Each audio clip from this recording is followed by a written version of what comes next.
ya agradecerles la invitación, agradecerles la lectura atenciosa, agradecer a todos ustedes que han venido, que han sacrificado por el partido de día de la derecha. En un premio. Sí, la verdad. Bueno, para venir a compartir acá este espacio de conversación, este conversatorio. Y bueno, ha sido para mí también una enseñanza de lectura. Han leído el libro de maneras muy diferentes y muy bonitas, y inclusive me han invitado a pensar cosas que no me había dado del todo cuenta cuando yo las puse. Y antes de continuar y ponerme a conversar con ustedes, bueno, les han ofrecido la verdad que una lectura maravillosa de los textos.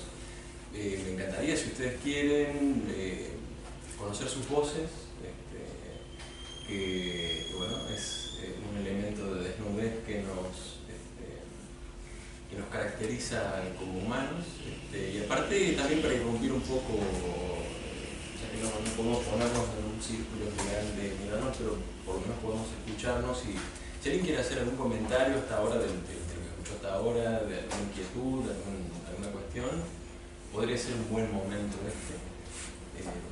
así que bueno, podríamos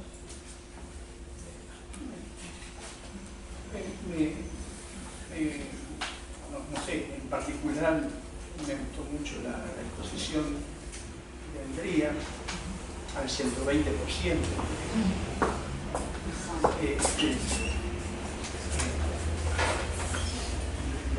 Los dos también, pero lo de Andrea marca un perfil desde donde debemos filosofar, desde donde debemos hacer filosofía, Facundo.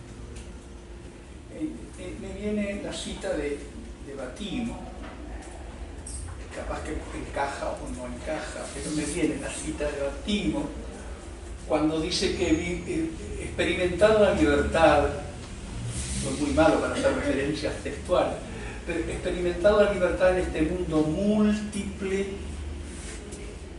es experimentar la oscilación permanente entre la pertenencia y el extrañamiento.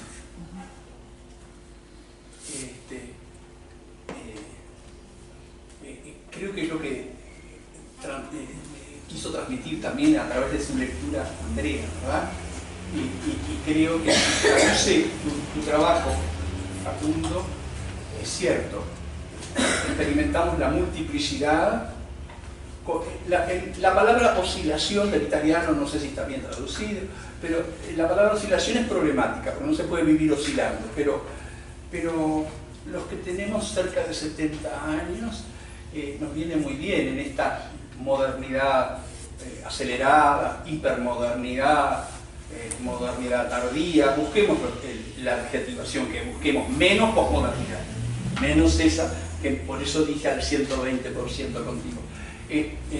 Si a través de tu trabajo, ¿verdad?, y de las entrevistas a esta gente tan diversa y al mismo tiempo tan comprometida con un pensamiento que logre remover ese sentido de pertenencia tan cultivado en Occidente, que genera identidades exacerbadas y que tiene que combinarse, tiene que oscilar con un permanente extrañamiento por lo diferente. Podríamos utilizar hasta un término más fuerte y decir que la pertenencia tiene que combinarse con el desarraigo. Si no sentimos desarraigo, caemos en provisionalismo. Ahí está, desde el localismo. Lo local está bien. Cuando le ponemos el ismo, hay una distorsión siempre. Más lo de filosofía lo sabemos desde mucho. Así que caemos en lo local, caemos en los localismos, no en lo local que es bueno. Entonces, si realmente nos espera esa lectura que oscila entre el juego, entre la pertenencia que genera identidades y referencias, porque eso es importante, pero al mismo tiempo nos pone en situación de extrañamiento permanente, no mirar la realidad desde mi lugar, desde mi posición, desde mi líder, desde mi partido político, desde mi etnia, y todo verlo en clave de totalidad, porque Raúl Forner-Bentancur es una categoría que la desecha, mirar desde la totalidad, ¿verdad? Así que si nos espera una lectura que esté un poquito de acuerdo con esa cita de Batín, aunque creo que es en La sociedad transparente, y que yo la descubrí un tal Arditi, paraguayo, que ya no está en Paraguay, están en aquellos 60 números, Andrea, que salieron en la República de Platón, sí, allá en 1990-91. Si nos espera esa lectura, Facundo, te felicito, porque estamos ahí. No importa la edad, los de 26, los de 50 o los de casi 70. ¿Cómo te nombres? Perdón. ¿Tu nombre? Juan Iglesias. Juan Iglesias, gracias. Bueno, gracias. Gracias. Espero que no te decepcione. ¿Alguien más quisiera decir algo? Sí. Ya que se dio el tema de la evaluación como de unas ideas que estás manejando para tu tesis doctoral, estaría bueno que si podés compartir alguna de las ideas, por más de que no estén cuajadas todavía o... Una tesis.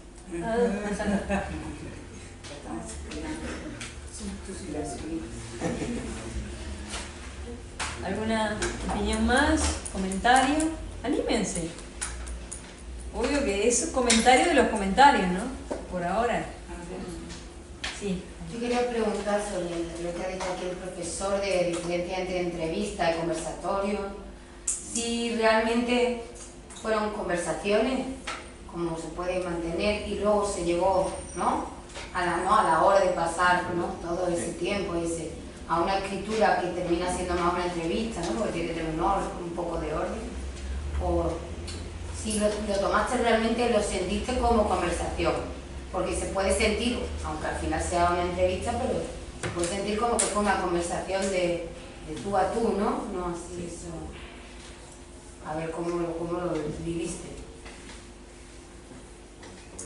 Y acá hay alumnos que leyeron ya. Sí, nos varias, como algunas partes, sí. Algunas partes también. Sí, Muñoz, Betancourt, Urbano. El prólogo. ¿Algún comentario más? Acá, ¿quién leyó también? Sí, comentarios son dos conceptos que yo no lo leí todo el libro, pero me parecieron dos puntos importantes. El tema de Zizek de la mediación del maestro y de la mediación de la autoridad y en algún punto de la imagen totalitaria, ¿no? Esa mediación necesaria para poder emanciparse. Ese concepto de emancipación que es diferente de lo que plantea el compañero, ¿no? El extrañamiento, ¿no? Y se plantea otro concepto de emancipación para pensarlo, ¿no? La necesidad de un algo para consultarse capaz más moderno, un concepto de emancipación de otro tipo, pero es la necesidad de la mediación, esa pregunta ahí. Y después otra que plantea Jaime, que me parece un concepto de violencia en la educación, de desgarramiento, ¿no? También desgarramiento de imbuir al otro en otro mundo, que eso no es generar defender ese tipo de sentimientos de una persona y afecciones y también de una tecnología, etcétera, etcétera. Entonces esa violencia, ¿no? Que lo hacemos cotidianamente en cualquier institución educativa, hay un desgarramiento. No sé cómo en otros textos, pero esos dos conceptos me parecen, es más tipo comentario que la pregunta, porque para plantearlo ahí, el tema de la violencia.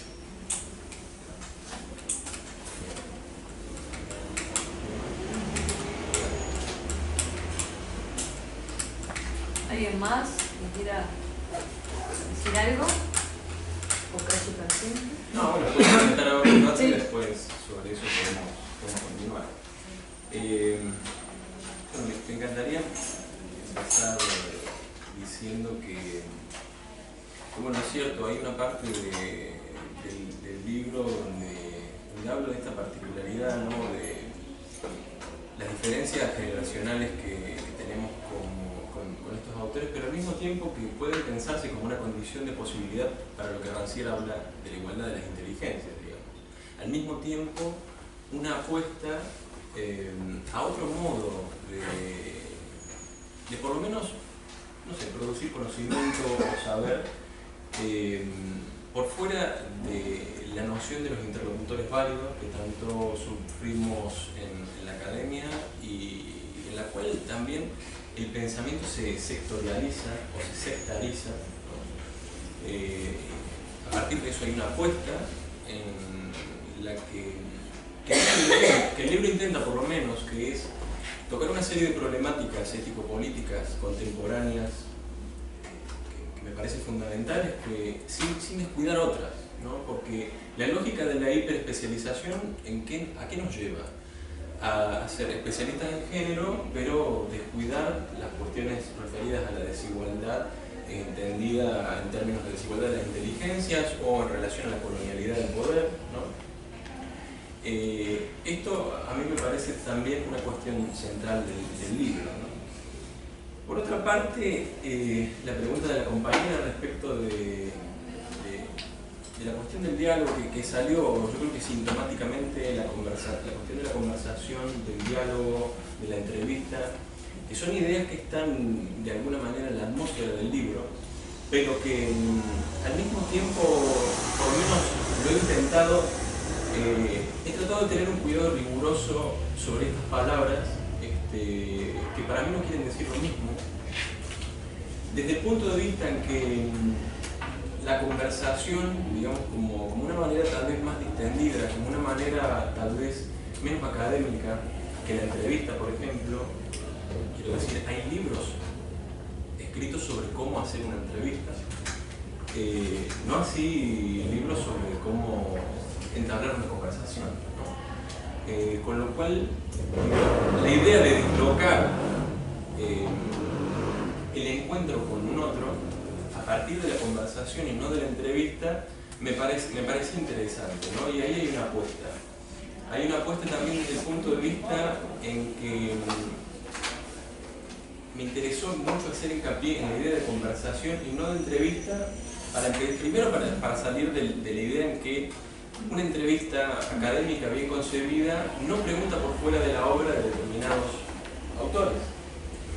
¿Qué quiero decir? Esto responde directamente a lo que podríamos decir con Mignolo, la matriz colonial del poder, en este caso del saber, que hace que la filosofía se haya convertido en una industria del comentario de lo que otros piensan, lo cual establece marcos de inteligibilidad a partir de los cuales nosotros no podríamos movernos para abordar otras cosas o para tratar otras cuestiones que nos aquejan, ¿no?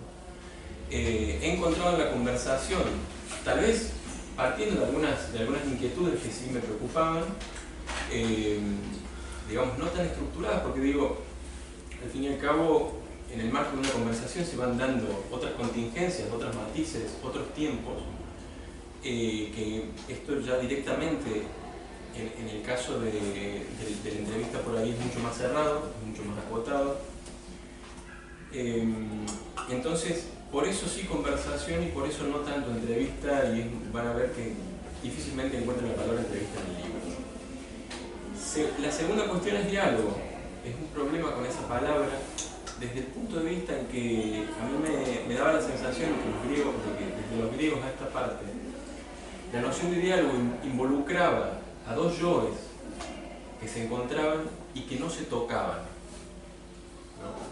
Es decir, yo tengo mis ideas, vos tenés las tuyas.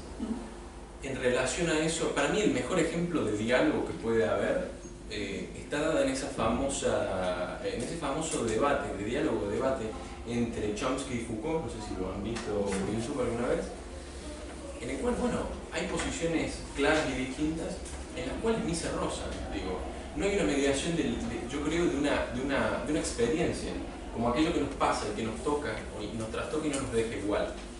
Quiero decir, sostengo la idea de conversación a partir de cierta noción de experiencia que permite no irnos de esa conversación o no irnos de ese encuentro del mismo modo en que hemos llegado. Cosa que a mí me parece y me genera mucha duda que pase con los diálogos, donde las concepciones ya están, digamos, previstas de antemano y las posiciones están claras de antemano y a lo sumo puede haber algún tipo de intercambio, pero yo me voy de la misma manera que vine, siguiendo pensando lo que pienso, digo, y no dando lugar a una diferencia en relación al pensamiento. En este caso, la diferencia a mí me interesaba ubicarlo a partir de la educación, digamos, ¿no? Y de la educación entendida justamente como algo que atañe directamente a la existencia, no como una cuestión meramente disciplinaria, es decir, no como una cuestión inherente a la pedagogía, a pesar de que, y me gustó mucho la intervención de Gabriela, hay una parte del libro donde hay una presentación singular de cada uno y en esa presentación hay un esbozo de las relaciones de quienes conversan con la educación, ¿no? Con la educación más íntima y con la educación institucionalizada. Dicho esto, creo que aclara un poco la relación o la tensión que hay entre conversación y entrevista por un lado y diálogo por otro, ¿no? A partir de esto, bueno, tomando un poco lo que decía aquí el compañero y lo que decía Andrea, ¿no? Sobre qué pasa con lo local, lo particular y lo universal, que es algo que, digamos, la historia de la filosofía se viene abordando de maneras sumamente diversas. Ahora, quiero decir con esto que hay que tener algo muy en cuenta. El pensamiento, cuando nosotros, por ejemplo, decimos pensamiento, o cuando decimos meramente filosofía, y esto es un problema que tenemos, y que es un problema que tiene que ver con la colonialidad del saber, estamos remitiendo fundamentalmente, en términos generales, a un provincialismo que tiene que ver con Europa, que yo, y quiero decir esto, no creo que haya que excluir o forcluir, porque ya sabemos que aquello que se forcluye retorna indefinidamente de manera sintomática. Por lo tanto, digo, a mí me parece interesante resaltar en este sentido una noción que tenía un pensador argentino que se llama Rodolfo Kusch, que decía básicamente algo así como: el pensamiento no se ve ni se toca, pero pesa.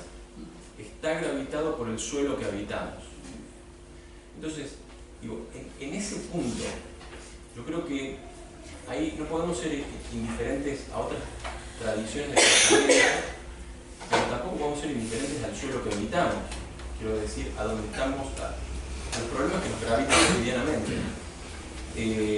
Es decir, lo que ha pasado también en la historia del pensamiento, incluida la modernidad, entendiendo también la modernidad de una manera muy singular, que creo que en América Latina la modernidad tiene una fecha de comienzo muy clara, que es 1492, un año donde, por lo menos para los que estamos desde este lado, y que también somos hijos de la diáspora, como tomando lo que decía Andrea, de la diáspora entre lo europeo y lo amerindio, somos hijos de esa diáspora. Entonces, digo, tenemos un pie de alguna manera constitutiva, tenemos un pie en cada lugar. Me parece que aporta mucho la idea de Mignolo de epistemología fronteriza. En este punto, a mí me parece muy interesante esto frente a otras posturas que privilegian unas epistemologías particularmente localizadas, por ejemplo las epistemologías del sur, del sociólogo portugués. En este caso, la epistemología fronteriza surge de un roce, es decir, se le podría llamar epistemología del roce, que me parece interesante. Surge del roce del norte con el sur y del este con el oeste. Digamos, producto de ese roce surge una episteme diferente, que ya no es la epistemología a secas, que generalmente siempre encubrió la epistemología europea, digamos, un procedimiento claro y distinto de la manera de hacer ciencia o de producir conocimiento. La epistemología fronteriza, digo, reconoce este roce y esta fricción. En ese punto a mí me parece que Mignolo nos ubica en el debate o en el intersticio de las historias locales con los diseños globales. ¿Qué es eso? El marxismo, el cristianismo han sido diseños globales, pero que han estado enraizados localmente. Por eso entiendo a Miniolo cuando dice, bueno, lo de Freud, en la propuesta de Marx o de Freud, hay una gravidez ahí que no se puede desconocer, a pesar de que bueno, hay fuentes en ese punto que también es interesante repasar. ¿Qué pasa con estos pensadores que a su vez me parece también interesante el dato biográfico de que, bueno, algunos de ellos dan clases en universidades del norte geopolítico, ¿no? Porque lo que está en juego es la geopolítica del conocimiento. Digo, no es raro de que nos suene más una Butler o de que nos suene más un Zizek o un Rancière que un Fournet Bettencourt o un Mignolo, a pesar de que ellos están en las universidades en las que están, que nos suenen más. Por ejemplo, para mí hay un caso paradigmático en este punto, que de hecho está tratado en el libro, que es el caso de la hospitalidad en realidad. O sea, hay un poema maravilloso que está citado ahí, que es de Ricardo Guiraldes, un pensador. ¿Cómo dijiste? Ricardo Guiraldes, un pensador latinoamericano, que tiene un poema que se titula Mi hospitalidad, que fue escrito entre finales del siglo XIX y principios del XX, mucho antes de Derrida, poniendo en juego la idea que después nosotros, en América Latina, íbamos a leer en Derrida, desconociendo nuestra propia memoria histórica que tiene que ver con este tipo de producción. Ahí se juega la colonialidad del saber, ahí se juega la negación del pensamiento popular al mismo tiempo, ¿no? Porque digo, que a nosotros nos llegue la hospitalidad por Derrida, que de repente sea un tema candente cuando nuestra literatura también ha tratado el tema, no me parece un dato menor, me parece algo a lo que hay que estar muy atentos.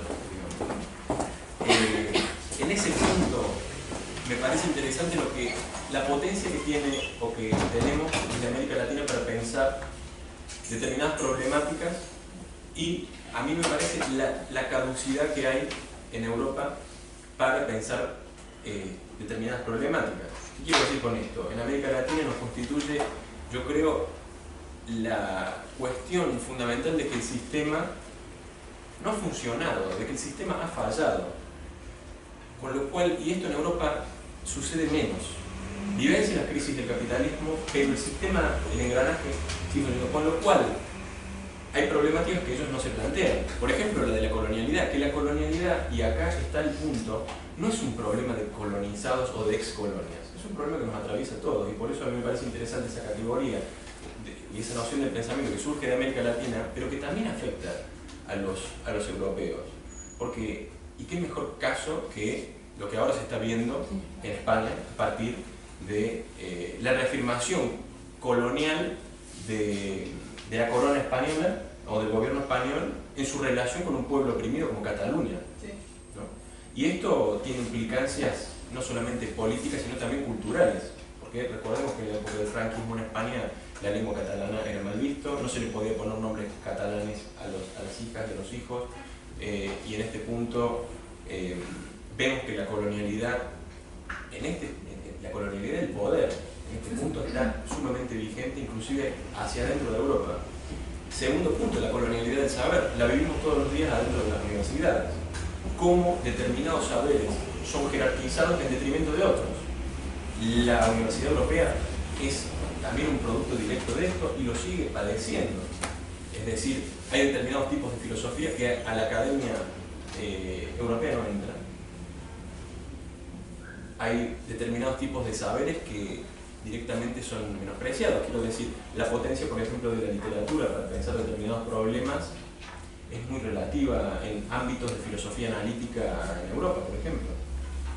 Entonces, la colonialidad del saber es algo que, digo, no solamente nos afecta a nosotros, o la colonialidad, que es el colonialismo sin colonias, ¿no? Había un autor argentino llamado Arturo Jauregui que hablaba de la colonización pedagógica, que dice que tenía que ver directamente con la separación directa de la educación con la vida, ¿no? Y esto, digamos, nos atraviesa a todos. Es curioso, también Foucault habló de la colonización, con el mismo término, colonización pedagógica del poder sintético, ¿no?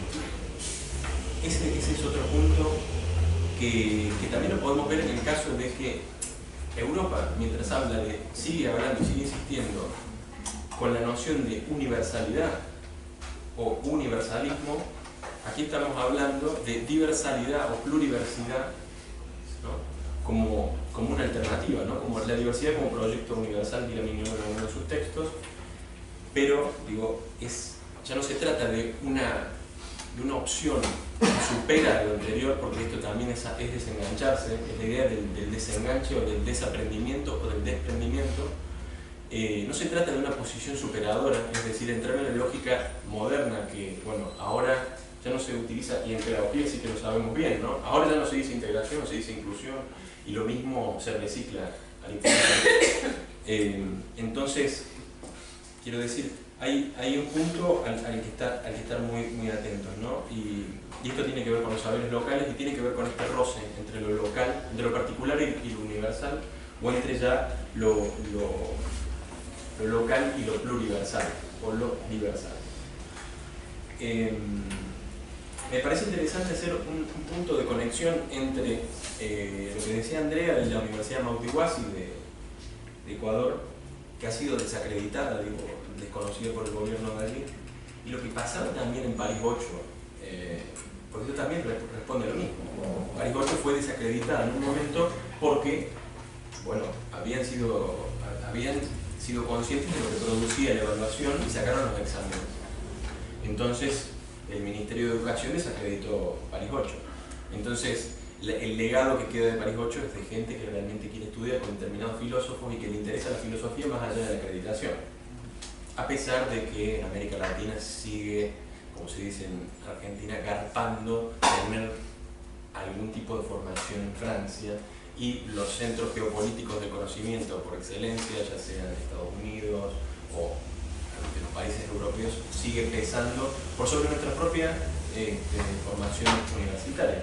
A pesar de que estamos ya prácticamente un año de la reforma universitaria, de los 100 años de la reforma universitaria, y hay universidades europeas en las que se vive y se palpita organizaciones y formas de construcción de la universidad que son de época pre-reformista nuestra. Quiero decir, los estudiantes no tienen ningún tipo de voz o de voto, son clientes, no hay discusión de los contenidos, las cátedras son unipersonales, entonces, más allá de que hay un sistema de concursos y demás. Entonces, digo, me parece interesante algo que escuché en España, que dice, bueno, tal vez al mismo tiempo de que se vive una melancolía de Europa, una nostalgia de Europa, o de la idea de Europa, que coincido, hay muchas Europas, pero siempre está esta noción de la idea de Europa, está pasando esto de que tal vez sea necesario migrar al otro, ¿no? Ya no para descubrirlo, sino para escucharlo, digamos, ¿no? Y recordemos que descubrir tiene como cara oculta encubrir, y bueno. Después, respecto de lo que planteaba Gabriela, que me pareció muy linda, la idea de trocear, me pareció muy linda, muy cercana a la noción de conversar como filosofar y de cómo conversar. Que pone al mismo tiempo en juego esta idea del gauchaje, de la ociosidad, ¿no? Y del tiempo libre, algo que aparece en el libro, una de las erratas que marcan es la del tiempo libro, ¿no? Es decir, ya no tenemos tiempo para leer. Ahí en la noción de tiempo libro creo que hay algo interesante por seguir explorando. Así como también en la noción de ociosidad o de pereza, que me resulta interesante para una época en la que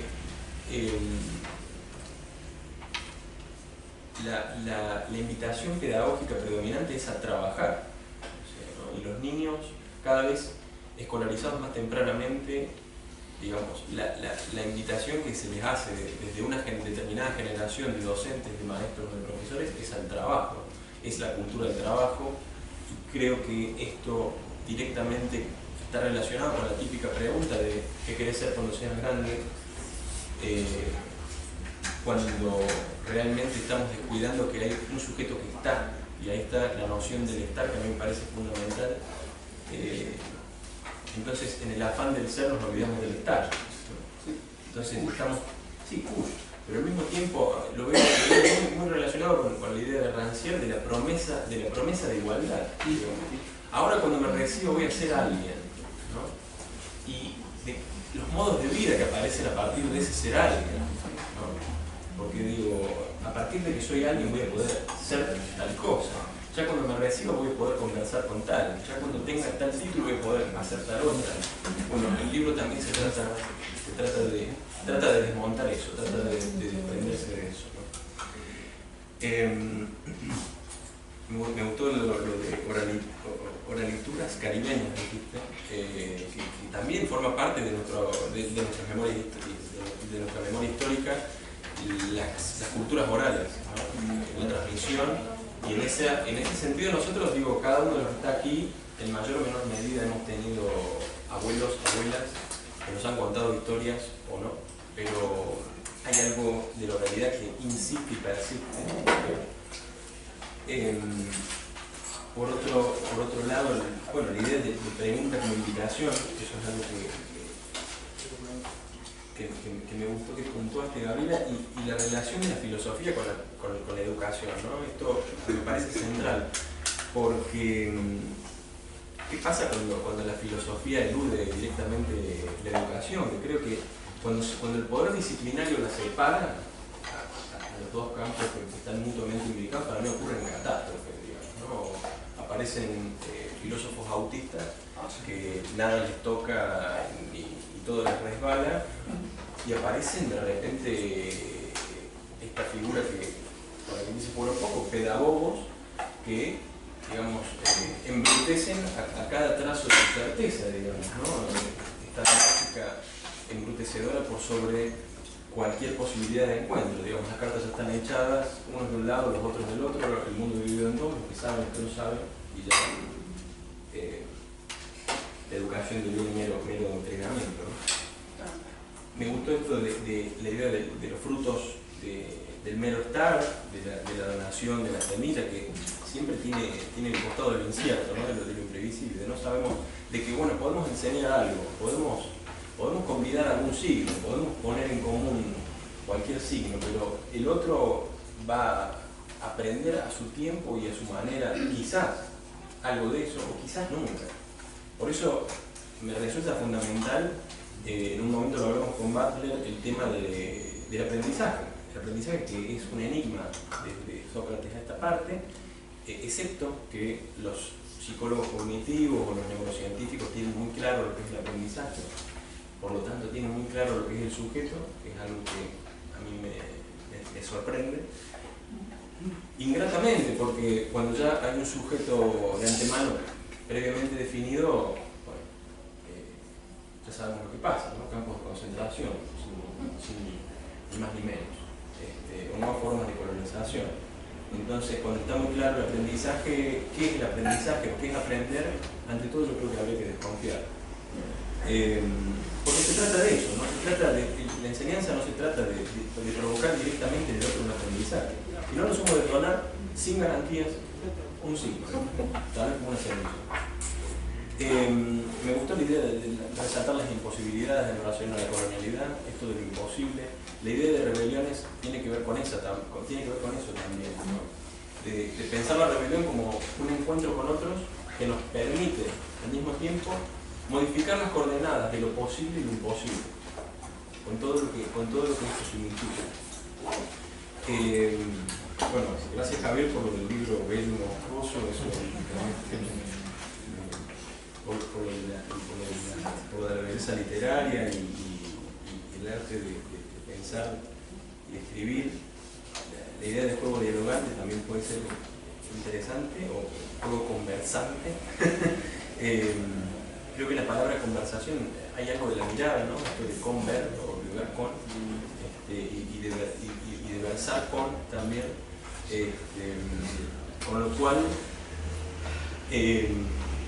puedo adscribir a lo que decías de que en algún sentido puede ser un libro útil, pero creo que para determinada ideología es todo lo contrario, digo, es un libro inútil y hasta peligroso, ¿no? Quiero decir con esto que por lo menos la ideología neoliberal yo creo que pasa de todo esto. Útil para pensar, ¿no? Claro, sí, claro, en ese punto estoy de acuerdo.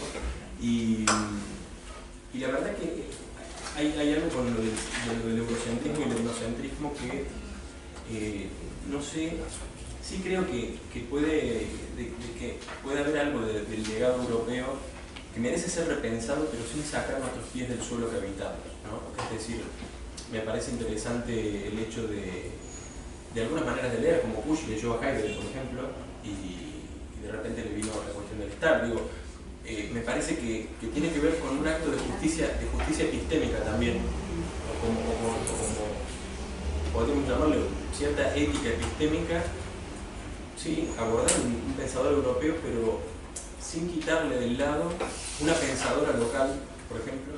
Sabemos también tiene acá una compañera, una remera muy bonita que dice: nos mata la desigualdad de género. Esto también, digamos, en el mundo de la filosofía y de la pedagogía de manera muy mala, ha causado cuestiones terribles, como que haya más filósofos visibles y menos pensadoras que pongan en juego su mirada del mundo, y en la pedagogía la generalización del oficio docente, ¿no? Donde lógicamente los cargos de poder muchas veces fueron ocupados por hombres, ¿no? y cargos docentes mayormente por mujeres. Estoy dispuesto a aceptar la idea de entrevistas si le ponemos un guión en el medio. Es decir, entrevistas, simplemente esa cuestión, estar entre miradas sumamente incluso diversas, entre sí, a veces antagónicas, que nos permiten tener una cita con lo que te produjeron esos discursos, esos dibujos, quiero decir, ¿no? Esa suerte de representabilidad del rostro del otro, ¿no? Hay algo ahí que se escapa, que incluso la idea del dibujo también tenía que ver con que el libro no quedara en la letra muerta, sino que se le pusiera alguna dimensión estética. Aún así, esto se trata de representar lo irrepresentable, que es el rostro de estos otros, ¿no? Y ya como para cerrar esta primera parte, no sé cómo estamos de tiempo. Primera y última. Primera y última, sí. Bueno, la cuestión de la violencia y del desgarramiento, la autoridad tal como la piensa Zizek, la cuestión del maestro como un centro de gravedad que marca un límite que necesariamente como estudiantes tenemos que sobrepasar. Esto no sin consecuencias, lógicamente. Y el tema que atraviesa, como bien señalaba Gabriela, y que pidieron ahí que un poco, esto está en el libro, mi preocupación es acerca de la relación sinonímica que hay desde la modernidad, insisto, 1492 a nuestros días. La relación sinonímica que hay entre educación y evaluación, para mí necesariamente tiene que ser interrumpida, porque no creo en absoluto de que eso que evaluemos o que pensamos que evaluamos tenga que ver con el aprendizaje en primera instancia, porque al mismo tiempo todo dispositivo evaluador es un dispositivo devaluador de alteridad, en potencia y en esencia al mismo tiempo, porque que una de las cuestiones de la evaluación tiene que ver con el devenir de la singularidad del otro en cifra, es decir, el ciframiento del otro, pero no el ciframiento en el sentido interesante de un mensaje en código que no podemos resolver, sino de una transparencia que el número otorga acerca del texto del otro, ¿no? Porque siempre lo que está en juego es esto. Con lo cual, digo, no es casual que esta época, la reforma Bolonia, las reformas educativas neoliberales que están aconteciendo en América Latina tengan como principal elemento la evaluación. Creo que las pruebas estandarizadas por los organismos multilaterales de crédito y las organizaciones internacionales. Quiero decir, la evaluación es un dispositivo que se vale de técnicas, de prácticas, inclusive de naturalizaciones, que en educación tenemos que tener especial cuidado, porque siempre nos llevan al caso de bueno, y entonces ¿qué pasa cuando te traen un plato de comida que no nos gusta? Entonces reducen nuestra relación con el otro a un mero intercambio de objetos, digamos, ¿no? Entonces, y de cosas. Entonces, hay una cosificación. Entonces digo, en este punto tenemos que estar especialmente atentos porque la evaluación inclusive desterra como condición de posibilidad de la existencia el error.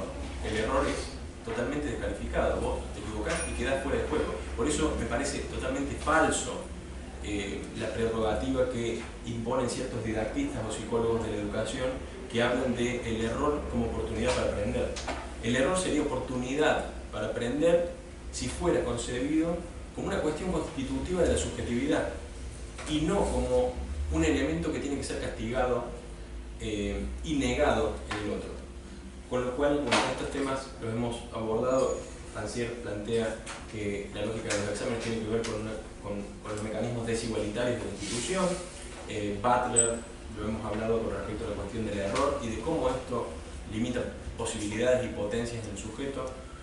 En fin, hay, digamos, en el libro diversas pistas que se pueden explorar.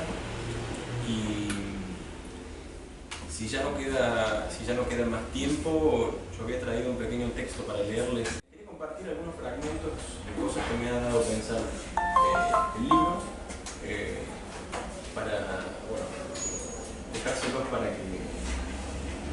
que quede resonando. Y esto dice así: de casa a la escuela, de la escuela a casa. Ese trayecto podría durar una bella conversación. Pero al caminar, no olvidamos que somos infancias en rebelión y que corre por nuestra sangre esa rebeldía de insurrección. Porque se acabó la paciencia. Nos cansamos de esperar esa prometida llamada igualdad que nunca llegó. Y no nos quedó otra que ir a buscarla a la tierra de la conversación. Esa tierra donde lo inexpresable puede encontrar arraigo o un lugar de enunciación que gravita encuentros merecidos de ese nombre. Un espacio-tiempo capaz de difuminar los límites de aquello que puede expresarse. Quizá por esto mismo, los cientificistas de siempre no consideran el tiempo de la conversación como un lugar apto para desplegar la potencia del pensamiento, como un sitio donde cierta verdad, algún saber y un singular conocimiento pueden anudarse en un movimiento de alteridad. Conversar es movimiento de la igualdad, palabra que es al mismo tiempo distancia desconocida y sostenida en la verdad deseosa de encontrarse con otras y de verificar con ellas sus similitudes y diferencias. Es aventurarse en el multiterritorio de los signos, habitar el instante, traducir al menos 2 veces algún dolor y algún placer, transitar el largo camino de un lenguaje mudo y la arbitrariedad de la lengua, transformar un matiz infinito de sentimientos e ideas contrapuestas en un viaje azaroso de palabras o frases siempre extrañas. Así, andamos en busca de un lenguaje en el que se puedan pronunciar y articular las palabras comunes que nos llevan de la poética a la política y de la política a la poética. Quizá porque la divergencia que somos, una vez que nos damos cuenta de que habitamos lo extraño del mundo común que nos toca, que nos trastoca, invita a la insurgencia de cierta infancia o a la rebelión ética de un lenguaje íntimo que algunos quisieron expulsar. Tal vez porque el lenguaje de las palabras comunes nos encuentra y tiene potencia de rebelión, podría ser el lugar de un temblor más que de una razón, el tiempo de un encanto azaroso en la singularidad de la lengua, la tonalidad de una voz que permite el error como parte constitutiva de lo que somos y estamos siendo. Dar lugar a que una palabra devenga semilla que cae en una tierra incierta. De eso podría tratarse filosofar como educar. Un enigmático mensaje contenido en una botella arrojada al mar, con la esperanza de que algún día las olas lo empujen a una costa conversable. Porque del mensaje se hizo un libro conversación que navega contra las corrientes de la época, que reduce el monólogo en el afán de dar lugar a las voces que nos habitan, que se dirigen a un sitio insospechado, pero abierto a cualquiera que desee rebelarse, que desee rebelión, que desee una ética más inquieta que inconmovible, que desee una realidad otra y un mundo otro al que nos fue convidado. Por lo tanto, no es una transcripción de un mundo conocido de antemano, es tal vez el intento de una radicalidad riesgosa, simple, mundana, común, aunque olvidada. Sentir y pensar juntos la educación, la filosofía de la que no podría despegarse como sabiduría del amor, más que como amor a la sabiduría. La política como el lugar donde lo común adviene. Las palabras comunes devienen el horizonte de una fuga donde las repeticiones y las variaciones, la fuerza de dos lenguajes que se tocan y hacen uno, la objetivación de una angustia, acorta distancias entre sentimientos e imágenes del pensamiento. Los supuestos de lo posible tiemblan ante el advenir de lo imposible en una conversación.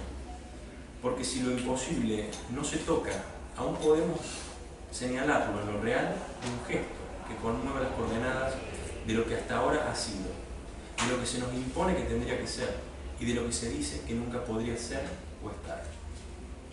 Las rebeliones éticas no están regladas ni previstas, ni claramente definidas.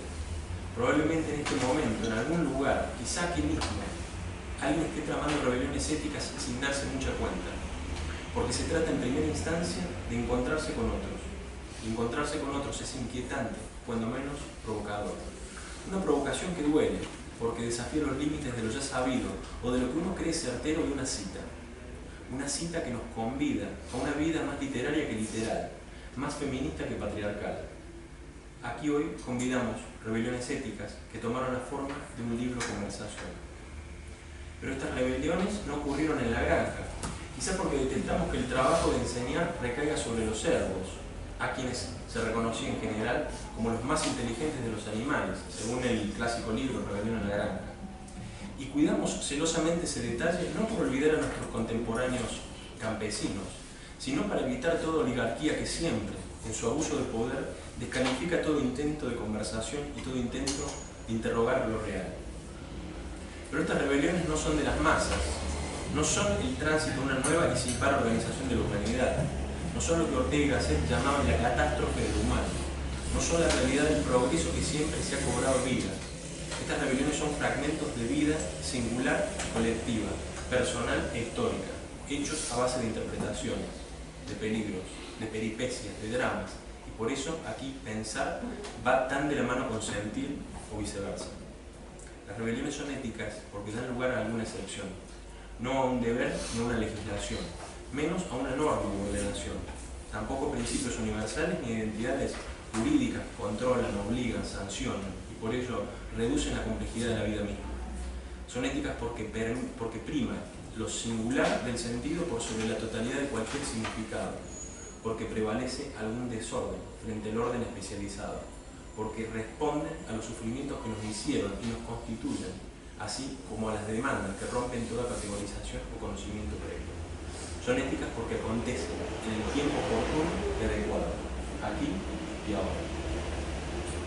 Este libro de conversación se trata de una búsqueda no tan clara, la búsqueda de la búsqueda, lo desconocido, lo no sabido, el mundo incognoscible, los trozos de una verdad irremediablemente descompuesta que invita a escuchar como conversar. En este libro Conversación, una voz toca a otra y la tierra se detiene un segundo ante la irrupción de un gesto que agrieta lo ya sabido, un gesto que dona una tonalidad nunca antes escuchada, nunca antes vista. Rebeliones éticas, palabras comunes, un intento de irnos de ese nosotros amenazante, donde los yoes se ocultan de cuerpo y pensamiento. Juegos interlingüísticos de palabras, referencias personales indirectas, citas intencionalmente erróneas, extraños neologismos. Estas son las fibras que unen entre sí las voces de este libro conversador. A veces es imposible seguir tantos ritmos, tantas veces inconciliables entre sí, a cada paso del camino singular que se transita de una voz a otra. Pero se trata de dejarnos guiar por el tono del deseo, leer con la piel de los matices, las sugerencias, lo invisible de un pensamiento que nos acompaña cuando nos movemos dentro de un paisaje. Como una cita con Mirlos, esos personajes habituales en los cuentos infantiles que hablan con acertijos y traen malas noticias. Conversar el presente, desafiándolo en clave filosófica, ético-política, educativa, es aquí una cita impostergable. Conversamos con todo el riesgo que eso supone. Temblores, silencios, planteos más o menos incómodos. No se trata apenas de estar entre vistas, sino de una apuesta a evitar las miradas con una demora de lo que no ha sido visto así antes. Conversamos por orientarnos mejor dentro de nuestra propia vida y dentro del mundo común que habitamos. Es una forma de sobrevivir al exilio que nos obliga a una época marcada por la técnica, las evaluaciones y devaluaciones de nuestra alteridad, la mercantilización de toda relación social, la plastificación de los cuerpos, el desprecio de lo que no genera utilidad, la oda a la ganancia y la competitividad. El imperativo cronológico de la productividad no deja tiempo para la conversación. Los monólogos de siempre se repiten en nombre de la falta de tiempo. Conversamos porque buscamos otro horizonte o alguna diferencia que haga o dé algún sentido al mundo invivible que nos toca. En algunos casos se trata de un exilio del mundo normal, del así son las cosas, de la postergación infinita de la igualdad. Por tanto, conversar podría tratarse de un ejercicio de formación y transformación ética. No se trata del dominio del azar ni de la adquisición de una competencia. Se trata de un gesto de infancia y como tal nos desnuda ante lo que fuimos y lo que estamos siendo junto a otros. Se trata de una inquietud, un movimiento que nos cambia de lugar hasta los conceptos, que nos causa y encausa el deseo de seguir pensando cada vez de otra manera a como ya lo hemos hecho. Como si se tratara de un viaje sin destino prefijado, de un desplazamiento radical que nos expone y nos enfrenta tanto a nuestro tiempo como a ciertas formas de pensar, decir y hacer. Así establecemos una relación singular con el propio tiempo. Lo habitamos y nos distanciamos, lo padecimos y lo combatimos. De aquí la necesidad de ir, volver y revolver, repetir y diferir lo pensado. Un ejercicio filosófico que afirma nuestra vida comprometida en el sentir, en el pensar, en el leer, en el escribir y reescribir el mundo. No sin vacilaciones y temblores, distracciones y desorientaciones, irrupciones e interrupciones, encuentros y pérdidas, vacancias y vagancias. Entonces, una conversación educativa como búsqueda filosófica involucra por ende una dimensión estética de la existencia, una dimensión desobediente de la época y unas cuantas dudas, impotencias o fragilidades que no se pueden sortear ni aun contando con una postura clara